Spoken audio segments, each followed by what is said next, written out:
이야기 바다의 풍덩 쫄깃쫄깃 알콩달콩 재미난 이야기를 들려드리는 이야기 보물창고 민들레 우주선의 선장 조기양입니다. 네, 안녕하세요. 이제 크라크라산의 비밀 마지막 시간이네요. 지난 시간에는 총관이 욕심 때문에 불가사리 마왕을 배신하고 그 덕분에 마루 일행은 풀려나서 다샤의 도움으로 마법의 샘 꼭대기로 갈 수 있는 철의 풀하나를 얻을 수 있었죠. 자, 과연 마루 일행이 산 꼭대기까지 무사히 올라가서 마법의 샘을 찾을 수 있을까요? 자, 오늘도 또 시작해보죠. 마루 일행은 철의 풀하나가 열어준 통로를 따라 그 위에 올라섰습니다. 가만히 있어도 바닥이 자동으로 움직여 앞으로 나아가는 그런 수평으로 된 에스컬레이터였어요. 색색의 빛을 내는 둥근 나선이 돔 모양으로 바닥을 감싸고 있었습니다. 마루 일행은 마치 꿈속 환상 여행을 하는 것처럼 아주 황홀했습니다. 시간이 얼마나 흘렀을까요? 수평으로 움직여 나아가던 철의 풀하나는 이제 방향을 바꾸기 시작했습니다. 그리고 점차 수직에 가깝게 몸을 서서히 세웠어요. 평면이었던 바닥이 계단처럼 바뀌면서 철의 풀하나는 그 상태에서 곧바로 수직 상승을 했습니다. 얼마 후 위로 한없이 올라가던 철의 풀하나가 멈췄습니다. 바로 크라크라산 꼭대기에 도착한 것입니다. 산 꼭대기는 전체가 다 바위로 되어 있었어요. 보이는 산 아래로는 하얀 구름들이 크라크라산을 두르고 있었습니다. 하지만 정작 마루 일행이 있던 꼭대기에는 신기하게도 구름 한 점 없었어요. 뭐야? 아무것도 없잖아. 탄둘공주가 산 정상을 휘 둘러보더니 볼멘 소리를 했습니다. 파틴카도 로로도 구석구석 살피기는 마찬가지였어요. 그러나 탄둘공주와 똑같은 표정이 되고 말았습니다. 그때 마루는 이상한 것을 발견했어요. 하늘에 떠있는 태양 속에서 강렬한 빛 한 줄기가 날아왔던 것입니다. 하지만 로로도 파틴카도 탄들공주도 그것을 보지는 못했습니다. 오직 그건 마루의 눈에만 보였으니까요. 한 줄기 빛은 쏜 화살처럼 어딘가로 내리꽂혔어요. 그제야 마루의 눈에 무언가 확실하게 보였습니다. 저길 봐! 모두 마루가 가리키는 곳을 보았어요. 초라한 웅덩이가 거기 있었습니다. 하지만 마루의 눈에서만은 너무나 환상적인 마법의 샘이었어요. 금방까지 아무것도 없었는데 이런 게 있네? 모두들 가까이 다가갔습니다. 초라하고 아주 조그만 웅덩이였지만 맑은 물이 가득 들어 있었습니다. 설마 이게 마법의 샘은 아니겠지? 탄들공주와 파틴카는 너무나 평범해 보이는 샘물이 실망스러운 눈치였습니다. 반면에 마루는 흥분했습니다. 하늘을 그대로 담고 있는 아름다운 그 물속에 그 어떤 보석보다도 더 용롱한 아름다운 색을 띤 붉은 구슬이 잠들어 있는 것을 보았던 것입니다. 마루는 감격스러운 나머지 말을 잇지 못했어요. 이상하죠? 마루의 눈에만 그게 보였다니 말이죠. 우린 마법의 샘에 드디어 온 거야. 로로는 그런 마루의 손을 꼭 잡아주었어요. 마루는 마법의 샘 곁으로 더 가까이 다가갔습니다. 그때였습니다. 너희들 마음대로는 안 될걸! 언제 쫓아왔는지 불가사리 마왕이 친위대를 이끌고 나타났어요. 어떻게 여길? 다행히 공간 터널이 아직 닫히지 않았더군. 내가 심혈을 기울여 만든 철의 풀 하나를 망쳐버리다니 가만두지 않겠다. 불가사리 친위대가 마루 일행을 에워싼 채 천천히 포위를 좁혀왔습니다. 마루, 그게 마법의 셈이라면 어서 붉은 구슬을 깨워. 내가 어떻게든 막아볼게. 탄들공주가 불가사리 마왕 앞을 가로막고 목걸이를 들어 보였어요. 목걸이에서는 강렬한 불 에너지가 뿜어져 나왔습니다. 불가사리 마왕과 친위대가 휘청거리며 한 걸음 뒤로 물러났습니다.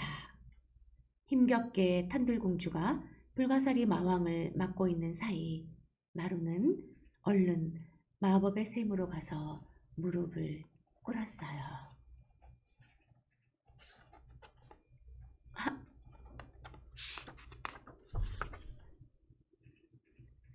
마루는 원래 알고 있었던 주문인 양 두 손을 모으고 마법의 샘을 향해 노래를 불렀습니다.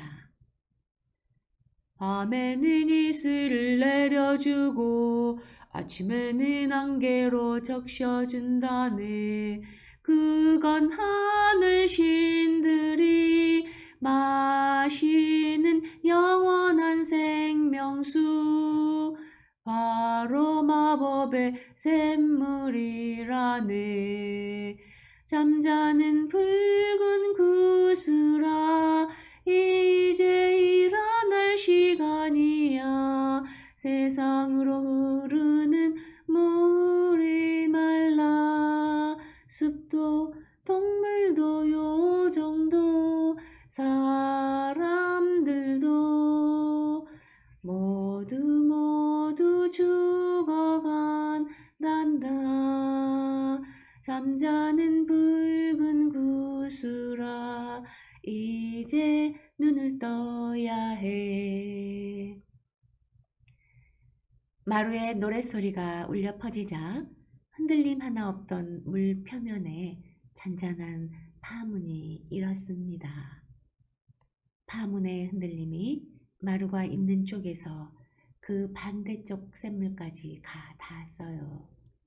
그러자 기다렸다는 듯 바람이 불더니 물결이 일기 시작했습니다. 그때 잠시 주춤거리며 물러섰던 불가사리 마왕과 친위대는 에너지가 다한 목걸이를 들고 있는 탄들공주를 붙잡았어요. 그리고 탄들공주를 인질로 삼아 마루에게로 한 걸음 한 걸음 다가오고 있었습니다. 각오해라. 살려두지 않겠다.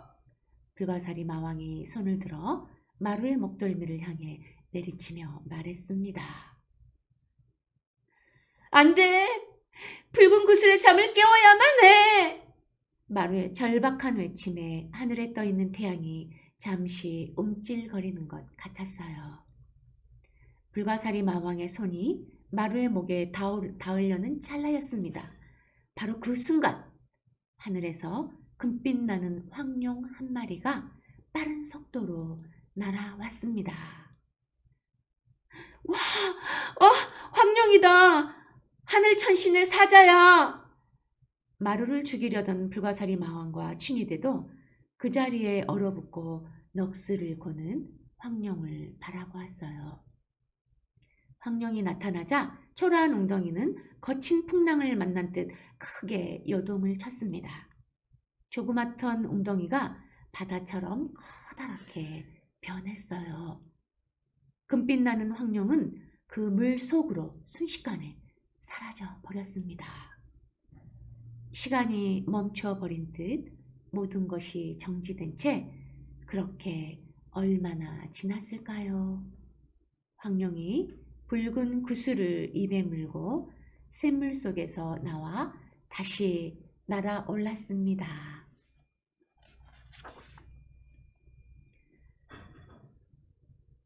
너로 인하여 난 깊은 잠에서 깨어났다.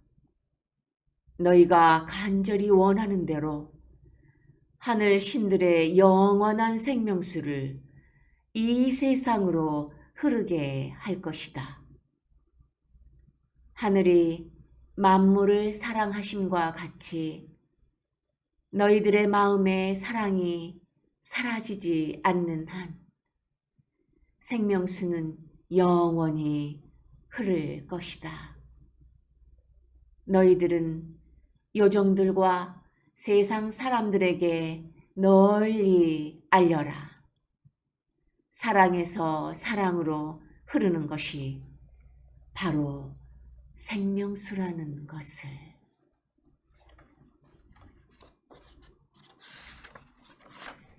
황룡이 날아간 공중에서 그런 말이 메아리처럼 울렸습니다. 그 순간 마루는 보았어요. 붉은 구슬이 그것의 심장이라도 되는 양 이슬나무 속으로 들어가는 것을.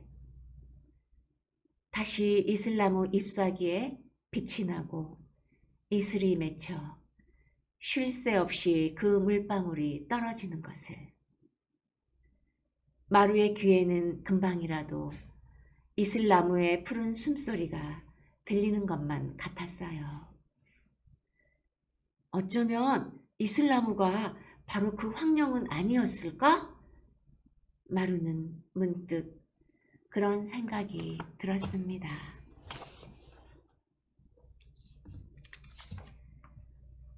네, 마루 일행은 불가사리 마왕의 추격과 방해에도 불구하고 결국 마법의 샘물을 얻을 수가 있었는데요. 우리 어르신들은 마루 일행이 마법의 샘물을 얻을 수 있었던 것은 무엇 때문이라고 생각을 하시나요? 곰곰이 생각해보고 서로 얘기 나눠보셨으면 좋겠습니다. 유튜브에 댓글도 달아주시면 더 좋고요. 자, 그러면은 다음에는요, 더 재미있는 이야기로 다시 우리 어르신들을 찾아뵙도록 하겠습니다. 그때까지 몸, 마음 건강하고 편안하게 안녕히 계십시오.